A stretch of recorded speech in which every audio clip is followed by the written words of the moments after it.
எடப்பாடியை பொறுத்த வரைக்கும் பாஜகவோடு ஒரு பெரிய நிழல் யுத்தத்தை நடத்திட்டு இருக்கு. டெல்லி அழுத்தம் கொடுத்து எடப்பாடியை வரவழைத்து இதை சொல்லுகிறார்கள். எடப்பாடி ஏற்றுக்கொள்ள மறுக்கிறார். மீண்டும் திமுக ஆட்சி வந்தால் தமிழ்நாட்டில் பாஜக கூட்டணி முகவரி இல்லாமல் அதிமுக தொண்டை பலமுறை திமுகவுக்கு ஓட்டு போட்டிருக்கான். திமுக தொண்டை பலமுறை அதிமுகவுக்கு ஓட்டு போட்டிருக்கான். இப்போ அதே போல அதிமுக வாக்கு வங்கி திமுக வாக்கு வங்கி இப்போ ரெண்டு பேருமே விஜய்க்கு போடுவதற்கு வாய்ப்பு இருக்கு. இப்போ அவரு முகம் வாடி போயிருக்கு. விஜய் திரிஷா கதை வந்த பிறகு, சங்கீதா கதை வந்த பிறகு விஜய்க்கு பெண்கள் வாக்கு, இளைஞர்கள் வாக்கு சரிஞ்சுது. விஜய்க்கு என்ன ஆலோசனை சொல்லப்படுதுன்னா, எடுத்தோடனே முதலமைச்சர் நாற்காலிக்கு வந்துட முடியாது. 5 ஆண்டு காலம் எதிர்கட்சியாவது இரு. இப்போ விஜய் இந்த கூட்டணிக்குள்ள வரல அப்படின்னு சொன்னா இந்த கூட்டணி கட்சியுடைய என்டிஏ கூட்டணியுடைய நிலைமை என்னவாகும்?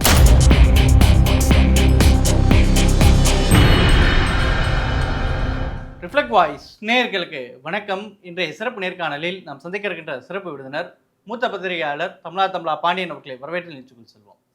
வணக்கம். மிக நாட்களுக்கு அப்புறம் இன்றைக்கு வந்திருக்கீங்க. வெளிநாடுகள் பயணங்களுக்கு அப்புறம் அரசியலில் பல்வேறு விஷயங்கள் இந்த 15 நாட்களில் நடந்திருக்கு. குறிப்பாக நேற்று மதுரையில் பிரதமர் தலைமையில் நடைபெற்ற அந்த பொதுக்கூட்டம், கூட்டணி கட்சிகள், என்டிஏ கூட்டணி கட்சிகள் எல்லோரும் சேர்ந்து பங்கேற்றிருக்கிறாங்க. அந்த கூட்டணியில் வழக்கமாக எப்படி காவேரி கரைகளில் எப்படி வருமோ அந்த மாதிரி மக்கள் ஒரு ஆட்சி மாற்றத்தை விரும்புகிறாங்க அப்படின்னு சொல்லி பிரதமர் பேசியிருக்கிறாரு. நேற்றைய கூட்டம் என்ன மாதிரி தாக்கத்தை ஏற்படுத்தி? இல்லை, பாஜகவை பொறுத்தவரை பாஜக தமிழ்நாட்டில் திமுக ஆட்சியை வரவிடாமல் தடுக்க வேண்டும். மீண்டும் திமுக ஆட்சி வந்தால் தமிழ்நாட்டில் பாஜக கூட்டணி முகவரி இல்லாமல் போய்விடும். அகில இந்திய அளவில் பாஜகவுக்கு மிகப்பெரிய எதிர்ப்பை பதிவு செய்கிற கட்சி திமுக. இந்த சூத்திரம்தான் பாஜகவை தமிழ்நாட்டில் இயக்குகிறது. ஆனால் எடப்பாடியை பொறுத்த வரைக்கும் பாஜகவோடு ஒரு பெரிய நிழல் யுத்தத்தை நடத்திட்டு இருக்கு. பாஜக என்ன நினைக்குதுன்னா, 100 சீட் பாஜக அதிமுகவை எடுத்துக்கொள்ள சொல்லுது. 134 பாஜக விஜய் விஜயை கூட்டணிக்கு கொண்டு வருவதாக இருந்தால் 100 சீட்டை எடப்பாடி எடுத்துக்கு 134 சீட்டை விட்டுருங்க. இந்த 134 மட்டும்தான் நீங்கள் விஜய்க்கு ஒரு 60 சீட்டு கொடுக்கணும். 60 சீட்டு கொடுத்தா மீதி இந்த 64 சீட்டுக்கள் பாஜக அன்புமணி,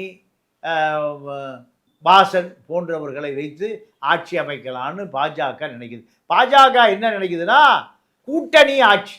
விஜய் அப்பதான் திருப்திப்படுத்த முடியும், பாஜகவை திருப்திப்படுத்த முடியும், எடப்பாடியையும் பலவீனப்படுத்த முடியும். இந்த ஃபார்முலாவை டெல்லி அழுத்தம் கொடுத்து எடப்பாடியை வரவழைத்து இதை சொல்லுகிறார்கள். எடப்பாடி ஏற்றுக்கொள்ள மறுக்கிறார். எடப்பாடி என்ன சொல்றாரு? நேரு மீது நீங்க நடவடிக்கை எடுக்கல, திமுக மீது நடவடிக்கை எடுக்கல, யார் மீது நடவடிக்கை எடுக்கல. நடவடிக்கை எடுத்திருந்தால் நிலைமை வேற மாதிரி போயிருக்கும்.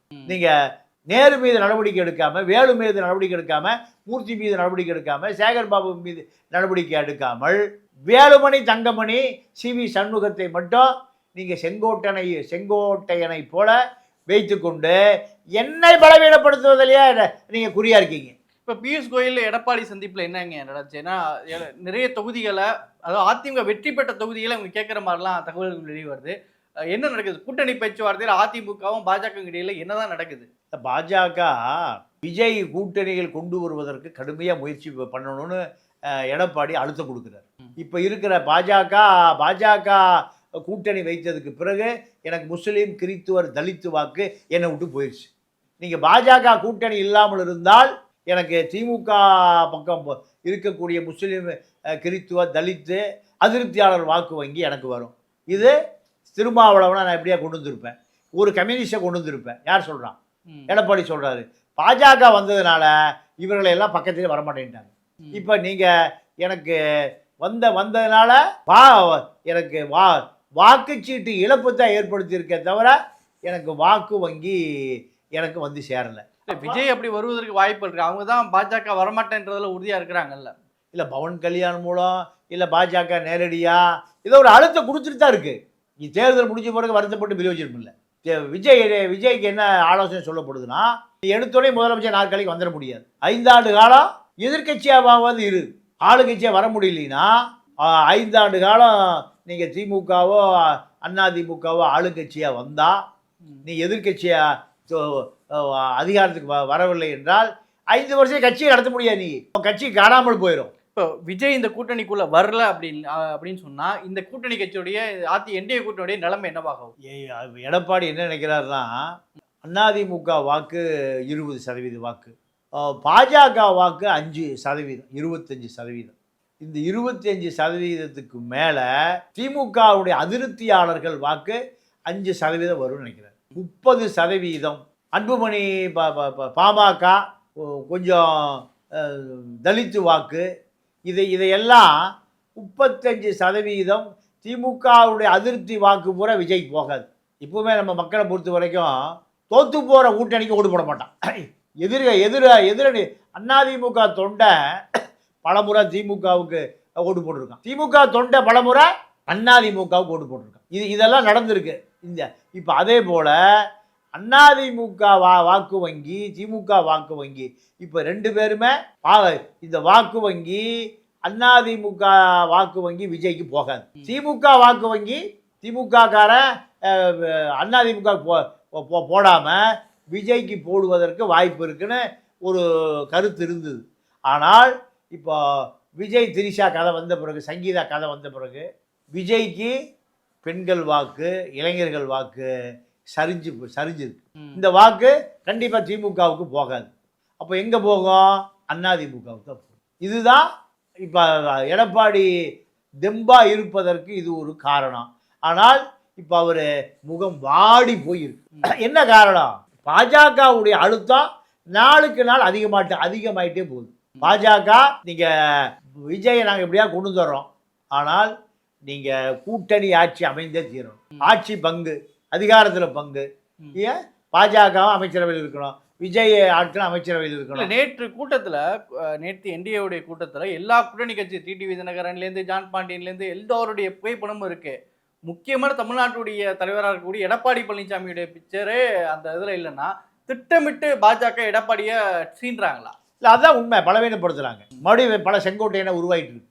வேலுமணி ஒரு 72 மாவட்ட செயலாளர் பட்டியலுக்கு மாவட்ட செயலாளர்களோடு சேர்ந்து ஒரு சட்டமன்ற வேட்பாளர்கள் பட்டியலை கூட கொடுக்குறாரு. இதில் இப்போ கொங்கு கவுண்டர் சமூக பிரதிநிதியாக தன்னை முன்னிலைப்படுத்துகிற வேலுமணி, வன்னியர் சமூக பிரதிநிதியாக தன்னை முன்னிலைப்படுத்துகிற சிவி சண்முகம், 2 பேர் இப்போ ஒரு கூட்டணி அமைச்சிருக்காங்க எடப்பாடிக்கு எதிராக. இவர் இந்த சீட்டு கிடைக்காத அதிருப்தியாளர்கள் அத்தனை பேருமே இப்போ யார் முன்னாடி இருக்கிறா?